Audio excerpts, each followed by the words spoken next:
Welcome to this episode of our book read through of Elon Musk, Woke Messiah by Albion. And in the last episode, we connected some dots. Looks like Albion is future Elon after he's had some Neuralink binaural intelligence, I think, installed.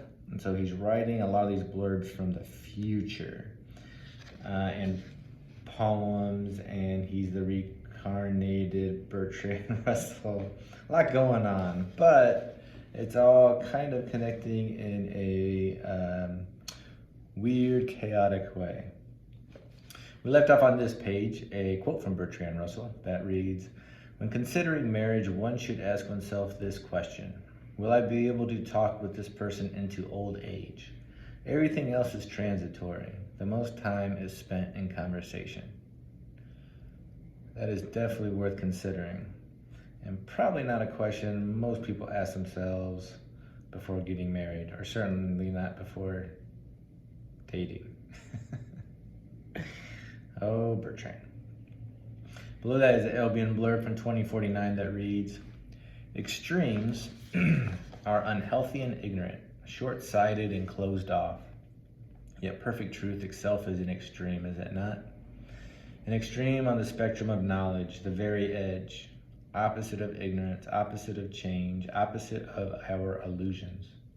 Is truth not perfectly balanced? Is not perfectly balanced? Can an extreme be balanced? Or does this balance only exist in our ignorant realities? Perhaps truth is not perfectly balanced because it is singular. It simply is what it is, degraded by our perception. For truth, there are no spectrums, there are no extremes. There is nothing but truth itself, plain and simply divine." And then in bold it reads, "Extremes are on the very edge of our illusions." Yeah, this comes back to that like duality, balance, messaging he keeps, coming to. What is moderation? What is balance? Are extremes good or bad? Is truth an extreme?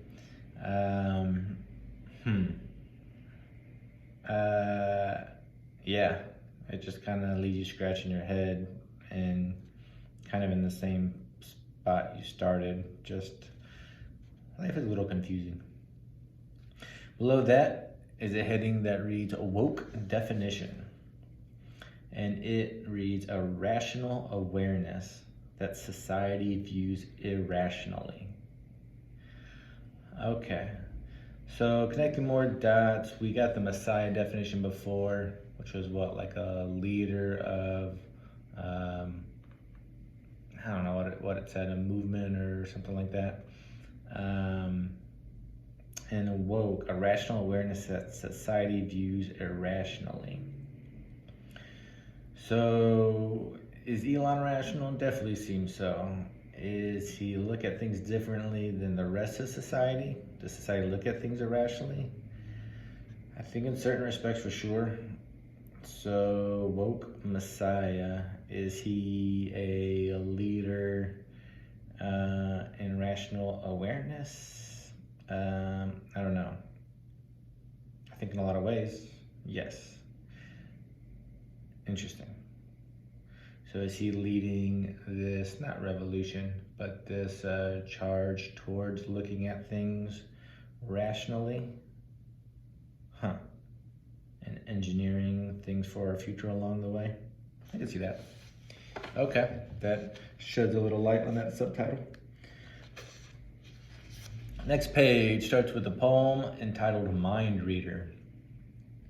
And it reads, "What would happen if we said all the things within our head? What if I could read your mind? What kind of things would I find? Would you feel free to confide or be quick to run and hide?"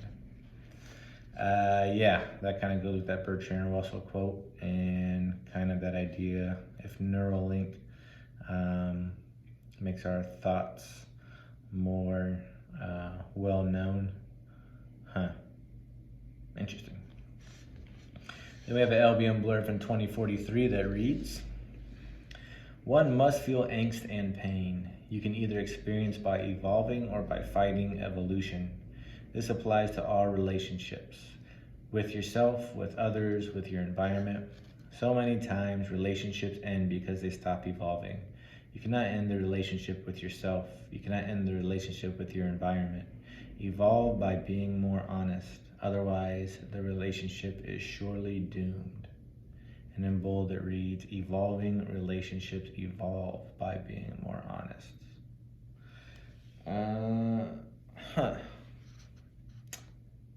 Interesting. Below that, it says, hey Elon, when is the last time you laughed so hard your stomach hurt? That's a good question. Seems like those are fewer and far between as we get older. Hopefully he still has them every now and again. I think my favorite pics of Elon are when he has a big smile and he's watching his rockets go off, or yeah, you can tell he's having a good time. Next page, it starts off by reading, most of our conversations are with the voices in our heads. Yeah, I'd say that. So, are those the most influential? Probably. So yeah, maybe we should monitor those and make sure they're, positive or constructive in nature. Albion blurb from 2076 reads, I remember being content and fearless. Everything was simple. There were no questions. There was one truth, one reality, one perspective, one outlook. Nothing was planned, no thought out action, only reaction. I existed only as part of everything else. I possessed nothing but shared everything. Every thought and every molecule was connected to all others. Emotions and ideas flowed effortlessly like water. There was no resistance, there was no change, there was no beginning or end, no past or future. And then in bold it reads, I remember being content and fearless. Emotions and ideas flowed effortlessly like water. This sounds like he talked about what he imagined the womb being like before he was born.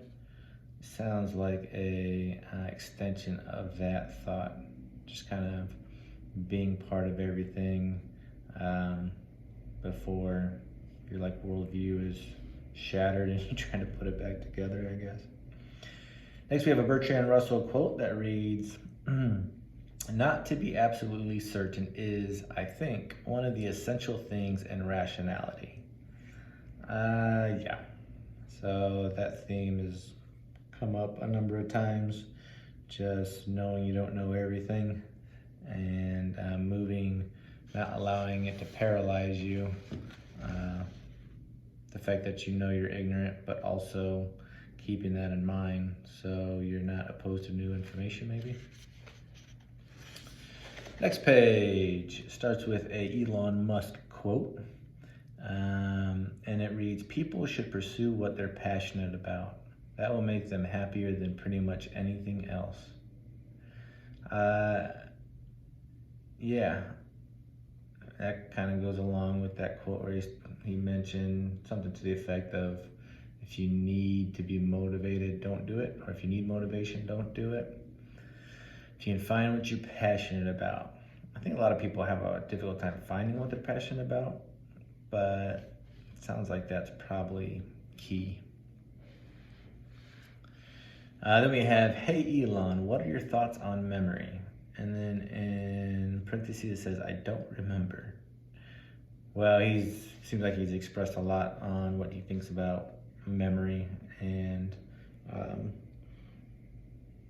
how sure he is about his past memories. Yeah, but it'd be cool to hear him expound. Below that it reads, when I go on a hike with my dog, I walk in a fairly straight line. My dog does not. Does this reflect the way we think? Which way is more natural? Have I been taught to think in a fairly straight line? That is thought-provoking. Yeah, I mean, everything we learn, all the rules and social constructions, like when we're a kid, we're probably more likely to or run around like a dog from here to there. But then are we constantly putting up kind of like mental walls? So maybe it's harder to think and act outside of the box. And is that good or bad? Once again, probably both. Next page is a question that says, what are the most important lessons we can learn from nature? Ugh, it's probably a whole book in and of itself. Then we have an LBM blurb from 2051 that reads, how would a child evolve if treated like an animal? Separated from society, never taught to speak or consciously deliberate, left to evolve on their own without our supposed wisdom, feral and wild, taught only by nature, a wise teacher. What kind of existence would that be? How beautifully honest. How would their mind work? How would their thoughts flow? Never taught of the historic past or the potential future, how focused would their present existence be? How perfectly aware. Never taught of heaven or hell, faith and sins unknown, how comfortable would they be with their mortality, their ignorance?